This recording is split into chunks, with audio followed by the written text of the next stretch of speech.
What's up YouTube? It's your boy Nasher. Welcome back to the channel. Now before we get into today's video, guys, we are now officially 20 subs away from 200. We are getting there, guys. I'll even show you guys the proof here on my phone. Right there. 20 subs away from 200. We are getting closer and closer and closer to the goal of 200 subs. I know we can do it. Alright, 200 subs before the summer comes to a close. Let's see if we can make that happen.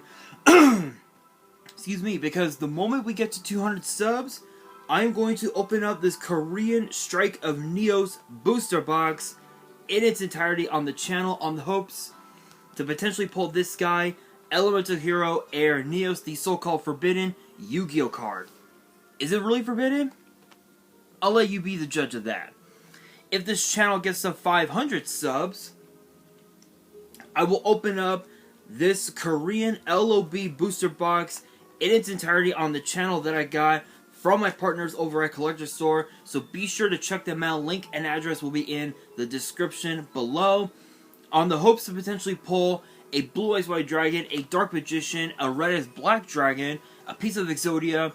The possibilities are out there. And also too, guys, by checking out Collector Store, not only does it support them, it also supports the channel, and I would greatly appreciate it if you guys did indeed check them out. All the info will be in the description.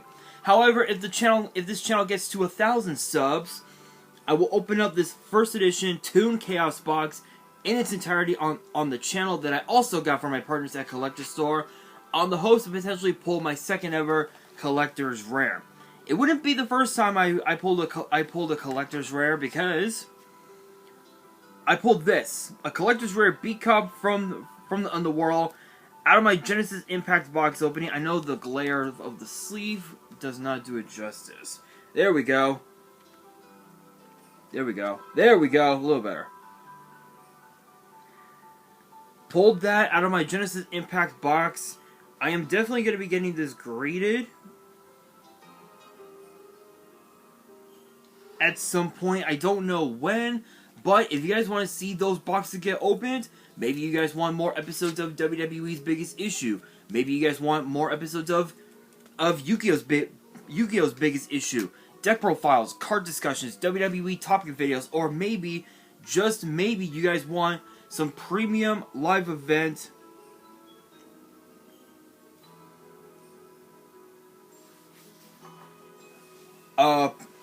predictions and results. Well, if you guys want all of that and more, my channel is the place to be. So if you guys have not done so already, be sure to subscribe to the channel, turn on the notification bell, smash that thumbs up button, excuse me, and follow me on all of my social media. My ads will be in the description below.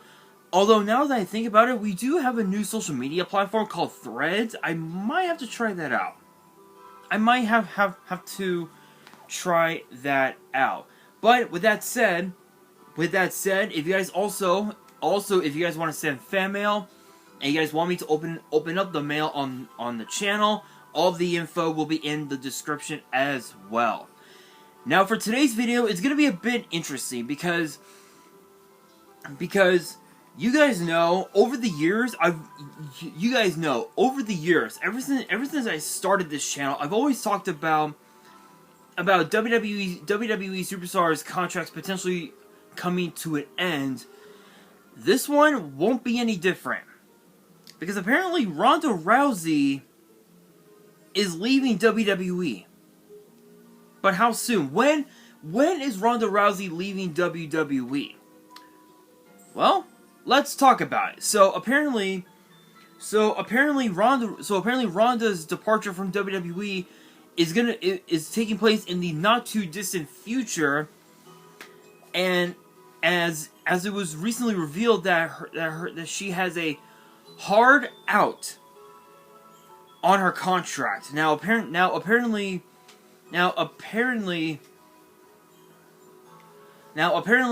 Dave Meltzer of the Wrestling Observer on his radio show, big shout out, no copyright, Although, now that I think about it, a lot of people hate Dave Meltzer, which I don't know why. Don't know why. He reported saying that Ronda's finish date is gonna be sometime prior to WrestleMania 40, which will be on April 6th and April 7th of next year in 2024. Though we don't know if the exact date is clear, because apparently Ronda has exercised the hard out and has already informed WWE when her last date will be. Now, if you guys don't remember,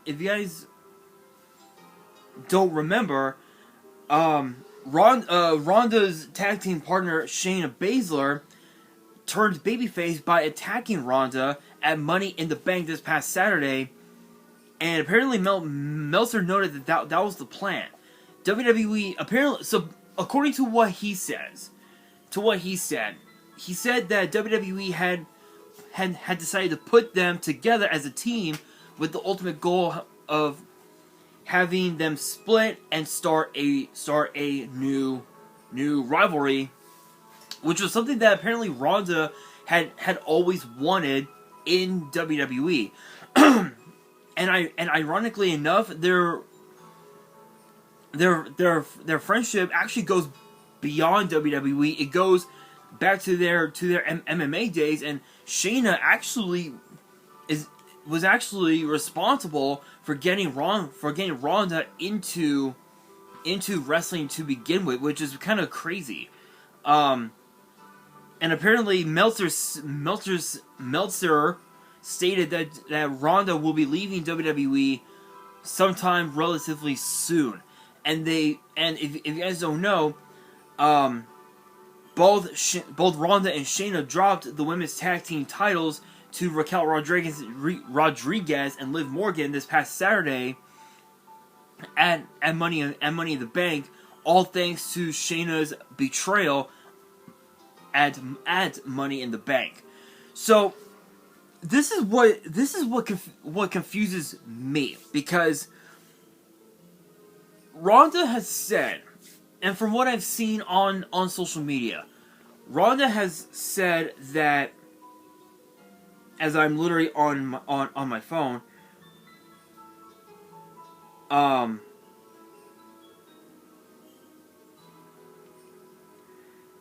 apparently, supposedly, Ronda has always stated that she loved WWE, that she wanted to be in WWE. But here's where things get extremely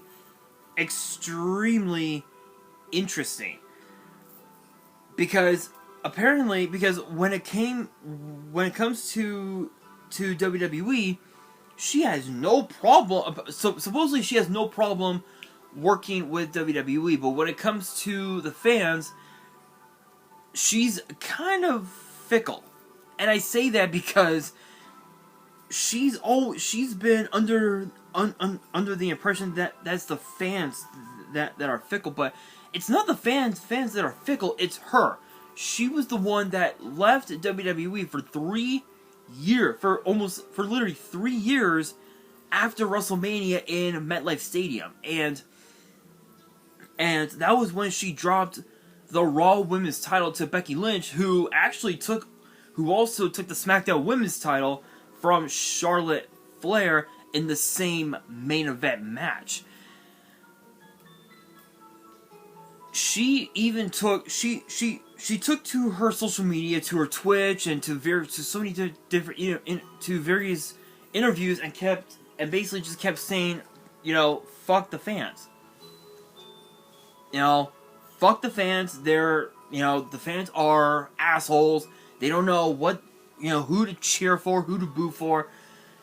They apparently that's Ronda's way of speaking, and honestly, I think it would probably do it justice for Ronda to leave WWE. Though, if you really think about it, as crazy as this sounds, when she became the Raw Women's Champion at SummerSlam by defeating Alexa Bliss, she actually brought, as crazy as it sounds, she actually brought credibility into the Raw Women's title, because I believe, like, women like Alexa Bliss, women like Charlotte Flair as the heels, those women like them, they would defend the title once in a blue moon. Ronda, she defended the title practically damn near every single week. That right there, if you guys, I know that some people might not like Ronda, but even you guys have to admit, that right there has the makings of that right there is the mark of a true champion, in my honest opinion. So, when you think about it, so funny thing is that I always imagined that at some point we would actually get Ronda Rousey and Shayna Baszler teaming up in WWE. I just didn't think it would happen, and this actually kind of happened. Sometime last year, if I remember correctly. Yeah, sometime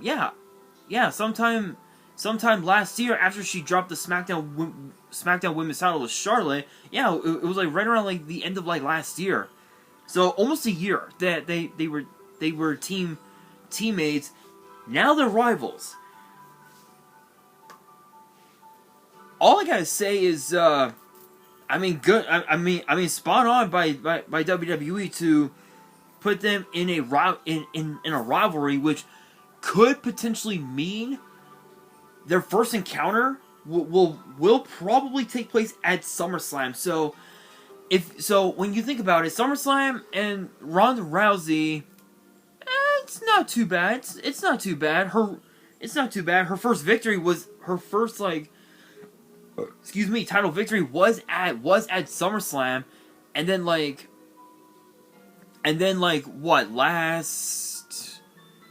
year, 2022 SummerSlam, what was it, Nissan Stadium in Nashville? Yeah, Nissan Stadium. She lost, so she's 1-1 at SummerSlam. Shayna Baszler, I know that she's competed at SummerSlam before.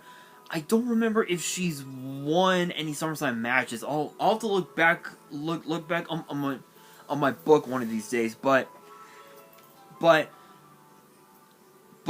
must admit, this is a bit interesting because because again, their accolades, the accolades that these women have, basically speak for themselves. So I'll go to. Here we are. Go to Shayna. Go here.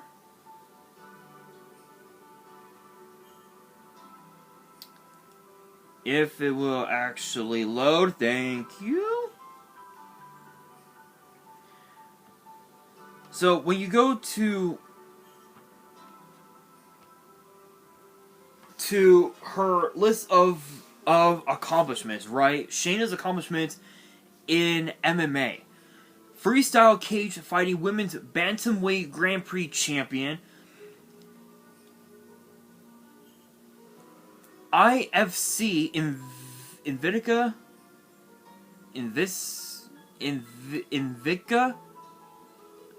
FC fight of the night twice against one against Sarah McMahon and one against Alexis Davis. Then you have TCI, the Cage Inc. Incorporated Women's 140-pound Championship. The first champion, actually. Submission grappling. ADCC Submission Wrestling World Championship quarterfinalist 2007. Catch Wrestling Association CWA 2016 Frank Gotch World Catch Tournament gold medalist. The FILA 2009 Grappling World Championship Senior No G silver medalist and Senior G silver medalist. USA Wrestling FILA 2011, 2009, and 2007 Senior No G bronze and gold medalist. And then 2009 World Team Trials Senior Gold medalist. And then her time in wrestling, Absolute Intense Wrestling Women's Champion, DDT Pro Wrestling Ironman Heavy Metalweight Champion, New Horizon Pro Wrestling Indie Girls Australian Championship, Global Conflict Shield Tournament, Premier Wrestling Women's Championship, Pro Wrestling Illustrated ranks number 4 of the top 100 female wrestlers in the PWI Female 100 in 2019. Ranks number 24 of the 50 tag teams in the PWI Tag Team 50 in 2021 with Nia Jax.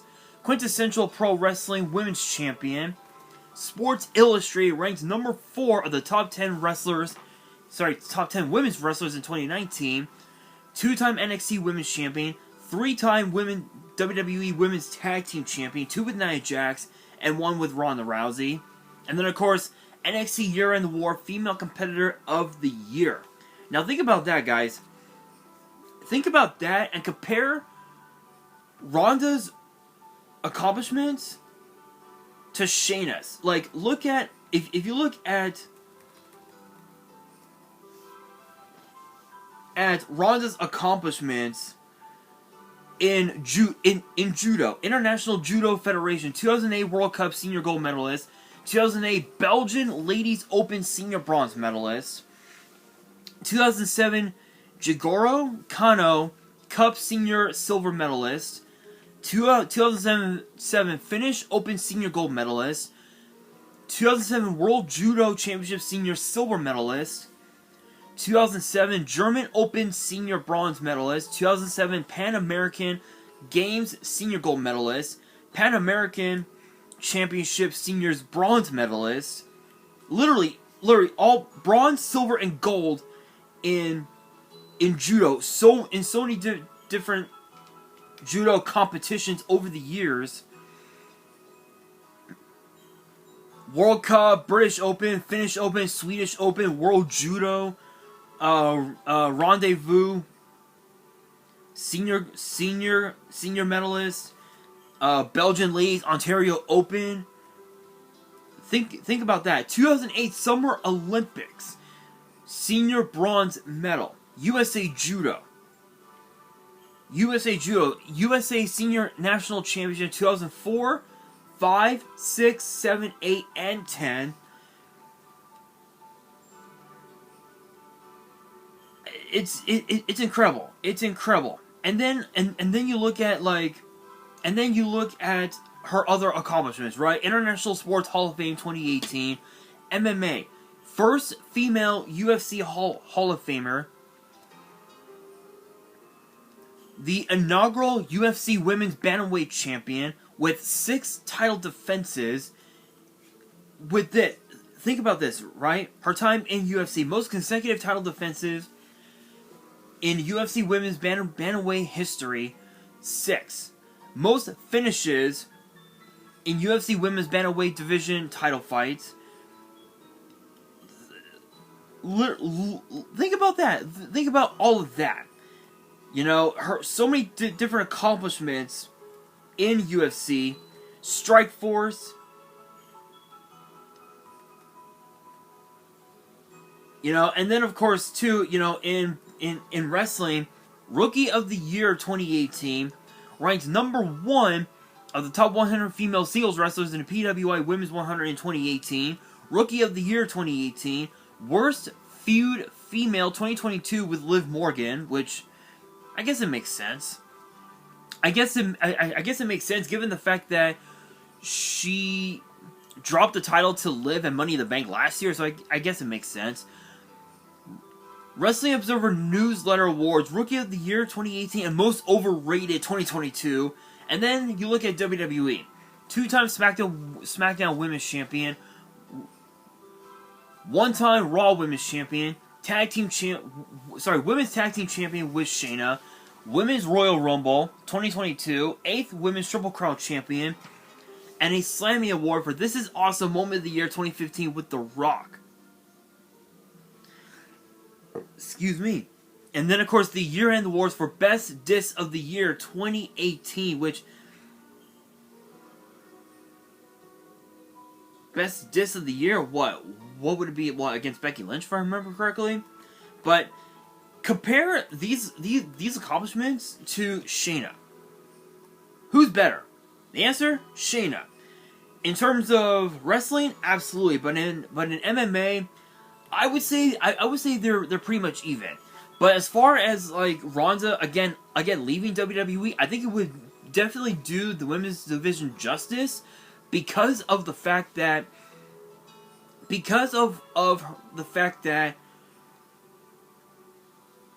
she talked down on the fans on social media, not just when she left WWE after Mania in 2019.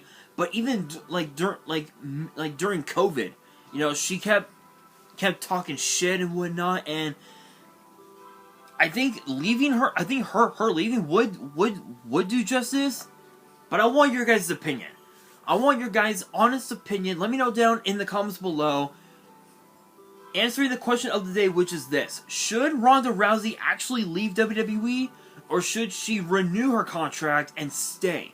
Let me know down in the comments below, and that will do it for today's video. Hopefully you guys enjoyed. If you did, make sure you guys smash that thumbs up button. If you guys are new to the channel and you guys want more WWE topic videos in the future, make sure you guys subscribe to the channel, turn on the notification bell, and be sure to follow me on all of my social media. My ads will be in the description below, as will the info to my fan mail. It will also be in the description as well. And on that, this is your boy Nash, signing out.